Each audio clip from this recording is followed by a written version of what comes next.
దేవునికి వందనములు, స్తోత్రములు. అందరికీ ప్రైజ్ ది లార్డ్. హల్లెలూయా. దేవుడు ప్రవక్తల ద్వారా దేవుని ప్రజలైన వారికి తాను చేయబోవునది ముందే హెచ్చరించాడు. ప్రజలు దేవునికి విరోధంగా తిరుగుబాటు చేశారు. మాట వినలేదు, విశ్రాంతి దినమును పాటించలేదు, దేవుని ఆజ్ఞలను పాటించలేదు. చివరకు 70 సంవత్సరాలు అనగా వారానికి ఒక సంవత్సరం చొప్పున 490 సంవత్సరాలలో వారు విశ్రాంతి దినమును పాటించలేదు.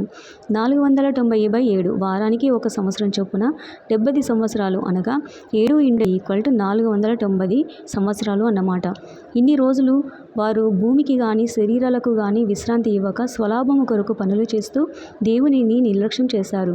ఫలితంగా వారు ఎన్ని సంవత్సరాలు నిర్లక్ష్యం చేశారో అన్ని సంవత్సరాలు బానిసలుగా బబులోనుకు వెళ్ళిపోయారు. ఈరోజు మనం ఎలా ఉంటున్నాం? ఆదివారం ఆరాధన ఎగ్గొట్టిస్తున్నామా? జాగ్రత్తగా ఆలోచించండి. ప్రతిదానికి మనం లెక్క చెప్పవలసి ఉంటుంది. దేవుని సన్నిధిలో జాగ్రత్తగా నడుచుకుందామా మరి? ఆమేన్. హల్లెలూయా. Thank you Jesus.